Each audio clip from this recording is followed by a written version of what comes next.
السلام علیکم۔ میں اپنے یوٹیوب چینل اردو سیکھیے نورین کے ساتھ میں آپ سب کو خوش آمدید کہتی ہوں۔ آج ہم اردو گرامر میں نئی کہانی قوم کی خاطر ایثار پڑھیں گے۔ اس کا عنوان ہے ریچھ اور بندر۔ ایک تھا جنگل جو بہت سرسبز و شاداب تھا اور اس میں ہرے بھرے درخت اپنی بہاریں دکھا رہے تھے۔ اس میں بہت سے پھلدار درخت بھی موجود تھے اور اس کی رنگینی اور خوبصورتی دیکھ کر انسان دنگ رہ جاتا تھا۔ اس جنگل کے ایک حصے میں ریچھ رہا کرتے تھے اور دوسرے حصے میں بندر۔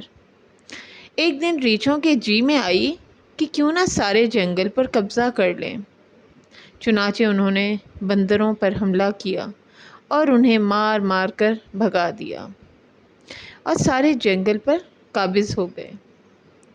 بندروں سے ان کا وطن چھٹا، جنگل کے پھل چھٹے اور وہ حیران و پریشان آوارہ گردی کرنے لگے۔ یہ حال دیکھ کر ایک بندر کا بہت دل کڑھا۔ اس نے سب کچھ جمع کیا اور کہا، میری بات مانو، مجھے زخمی کر دو، جگہ جگہ سے کھال نوچ لو اور اتنا زخمی کرو کہ دیکھنے والوں کو مجھ پر ترس آنے لگے، اور جہاں سے ہمیں نکالا گیا ہے وہیں پھینک دو۔ میں کچھ تدبیر کروں گا اور ریچھوں کی بلا سے ہمیں نجات مل جائے گی اور تمہیں تمہارا اپنا وطن واپس مل جائے گا۔ بندر ایسے غمگسار اور ایثار مند سے یہ سلوک کرنا تو نہ چاہتے تھے، مگر آخر مان گئے اور اس بندر کو ادھموا کر کے ڈال گئے۔ ریچھوں نے ایک زخمی بندر کو دیکھا اور پوچھا، تم یہاں کیسے آئے ہو؟ تمہیں معلوم نہ تھا کہ ہم اس جنگل کے واحد مالک ہیں؟ زخمی بندر نے آہیں بھرتے ہوئے اور تکلیف سے کراہتے ہوئے جواب دیا، میں نے اپنے ساتھیوں کو تمہارا غلام بن کر رہنے کو کہا تو انہوں نے میرا برا حال کر دیا، اور اب وہ ایسے جنگل میں چلے گئے ہیں جہاں ہر طرف ہری بھری گھاس کا فرش بچھا ہوا ہے، سرسبز و شاداب درخت اپنی بہاریں دکھا رہے ہیں، چشمے ٹھنڈا پانی اگل رہے ہیں، پھلدار درختوں کے بے شمار جنگل ہیں، کہیں پر سیب، کہیں پر انگور اور دیگر پھلوں کے درخت عام نظر آتے ہیں۔ جنگل کیا ہے، بہشت کا قطعہ ہے، یعنی بہشت کا ٹکڑا ہے۔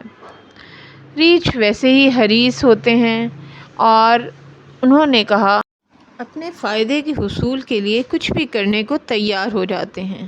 انہوں نے کہا، تم ہمیں وہاں لے چلو، ہم تمہارا انتقام بھی لیں گے اور اس جنگل میں چین کی بنسری بجائیں گے اور آرام و سکون سے خوش و خرم رہیں گے اور تمہیں بھی کوئی تکلیف نہ ہوگی اور تمہارے زخموں کا علاج بھی کریں گے۔ بندر مان گیا۔ انہوں نے ایک ریچھ پر بندر کو لاد لیا اور سارے ریچھ بندر کی رہنمائی میں چل پڑے۔ رات بھر چلتے رہے۔ ایک جگہ معمولی کیچڑ تھا اور اس سے آگے گہری دلدل۔ بندر نے کہا، اس دلدل سے آگے وہ جنگل ہے جسے جنت نظیر کہا جاتا ہے۔ وہ بہت سرسبز و شاداب ہے، ہرا بھرا ہے اور اتنے خوبصورت اور سرسبز درخت ہیں کہ انسان دیکھ کر سبحان اللہ کہہ بیٹھتا ہے۔ وہاں پر مختلف پھلوں کے درخت نظر آتے ہیں اور تمام بندر وہاں پر خوب مزے کر رہے ہیں۔ تم بے دھڑک، بے خوف و خطر بڑھو اور میرے پیچھے چلے آؤ۔ ریچھ آگے بڑھتے گئے اور دلدل میں دھنستے گئے، حتیٰ کہ آخری ریچھ تک دلدل کے پیٹ میں اتر گیا۔ اگلی صبح کو سارا جنگل سنسان تھا، کسی ریچھ کا پتہ نہ تھا۔ بندر خوشی مناتے ہوئے ہنستے گاتے اور خوب خوشیاں مناتے واپس آئے اور سارے جنگل کے مالک بن گئے۔ ایک بندر کا یہ ایثار ساری قوم کا اقبال بن گیا اور وہ سب ہنسی خوشی اپنے جنگل میں رہنے لگے۔ نتیجہ، عقل مندی کا نتیجہ اچھا ہوتا ہے۔ عقل مندی کی فتح، ایک فرد کا ایثار پوری قوم کا اقبال بن جاتا ہے۔ شکریہ۔ قربانی کبھی رائے گاں نہیں جاتی۔ شکریہ۔ امید کرتی ہوں میری یہ چھوٹی سی کاوش آپ سب کو بہت پسند آئی ہوگی، اور اس طرح پڑھا کر ہم بچوں اور طلباء و طالبات کے لیے آسانیاں فراہم کر سکیں گے۔ شکریہ۔